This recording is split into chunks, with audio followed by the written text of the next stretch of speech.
Junior അഭിഭാഷക മർദ്ദിച്ച കേസിൽ ബെയിലിൽ ഇന്ന് തീരുമാനമില്ല. വിധി പറയാൻ നാളത്തേക്ക് കേസ് മാറ്റിയിരിക്കുന്നുവെന്ന വിശദാംശങ്ങൾ വരുന്നു. ഷഫീദ് റാവുത്തർ വാർത്തയുടെ വിശദാംശങ്ങളുമായി ചെയ്യുന്നു. ഷഫീദ്, ബെയിലിൻദാസിന്റെ ജാമ്യാപേക്ഷ ഇന്ന് മറ്റൊരു കോടതിയാണ് കേട്ടത്. നേരത്തെ കേസ് വിസ്താരം നടന്ന കോടതിയിലെ മജിസ്ട്രേറ്റ് അവധിയായതിനാൽ കേസിന്റെ വാദം കേൾക്കുന്ന മറ്റൊരു കോടതിയിലേക്ക് മാറ്റി. അതുകൊണ്ടാണോ ഇന്ന് വിധിയില്ലാത്തത്? എന്താണ് നമുക്ക് ലഭിക്കുന്ന വിവരം? ജൂനിയർ അഭിഭാഷിക അതിക്രൂരമായി മർദ്ദിച്ച സംഭവത്തിൽ, മുഖം തല്ലിപ്പഴുപ്പിച്ച സംഭവത്തിൽ ബെയിലിൻ റിമാൻഡിൽ തുടരും. തൽക്കാലം ജാമ്യാപേക്ഷയിൽ ഇന്ന് വിധിയില്ല. തിങ്കളാഴ്ചയാണ് ജാമ്യാപേക്ഷയിൽ വിധി പറയുക. വിധി പറയാനായി തിങ്കളാഴ്ചത്തേക്ക് കേസ് മാറ്റിവെച്ചിരിക്കുന്നു എന്ന ഏറ്റവും പ്രധാനപ്പെട്ട വാർത്തയാണ് വരുന്നത്. അതുകൊണ്ട് തന്നെ ജാമ്യാപേക്ഷ പരിഗണിക്കുന്നതുവരെ ബെയിലിൻദാസ് ജയിലിൽ തുടരും. ഷഫീദ് വിശദാംശങ്ങളുമായി ചെയ്യുന്നു. ഷഫീദ്, വിവരങ്ങൾ.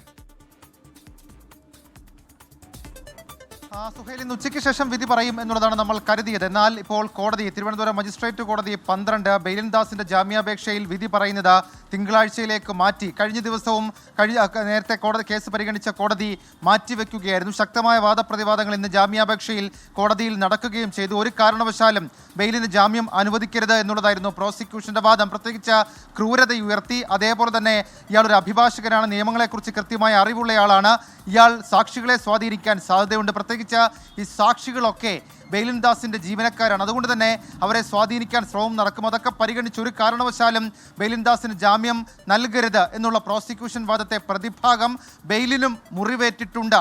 ഈ പ്രകോപനം ആദ്യം നടത്തിയത് ഷാമിലിയാണ്.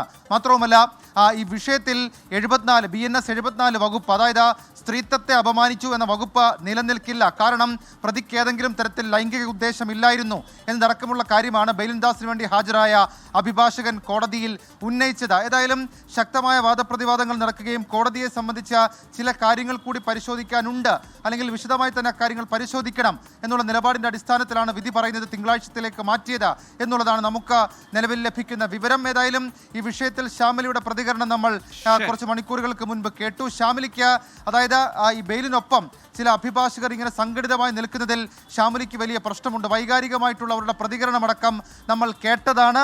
ആ രീതിയിൽ കാര്യങ്ങൾ പുരോഗമിക്കുന്നതിനിടെ തിങ്കളാഴ്ചയിലേക്ക് ഈ ജാമ്യാപേക്ഷയിൽ വിധി പറയുന്നത് കോടതി മാറ്റിയിരിക്കുന്നു.